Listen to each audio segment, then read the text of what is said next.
በጁምዓ ቀን የታጠበ ثم بكر وابتكر ከዛም በነጋታው ማልዶ ወደ መስጂድ የሄደ ሰው ومشى በእግሩ የተራመደ ولم يركب ያልተሳፈረ በመኪናውም ይሁን በጋሪ ወይም በእንስሳ ودنا من الإمام ወደ ኢማሙ ጠጋ ብሎ ማለት ነው አወለ ሰፍ ወይ ሁለተኛ ሰፍ ሊሆን ይችላል ቀርቦ የተቀመጠ واستمع وانصت ولم يلغ በትኩረት ያዳመጠ ለغው እንኳን ተራ ንግግርን የማይናገር እንቅስቃሴ ማያበዛ ከሆነ كتب له بكل خطوة يخطوها عمل سنة صيامها وقيامها الله يوفقنا الله حديثንም صحيح ያርገው ምንድነው የተባለው እዚህ ጋር كتب له ተጽፎለታል ለሱ بكل خطوة يخطوها በሚራመዳት በእያንዳንዱ እርምጃ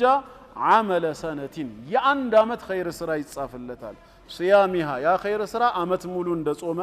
وقيامها አመቱን ሙሉ በሰላት እንደቆመ الله يوفقنا ከኛ የሚጠበቀው እንግዲህ ነይቶ መተግበሩ ነው ማለት ነው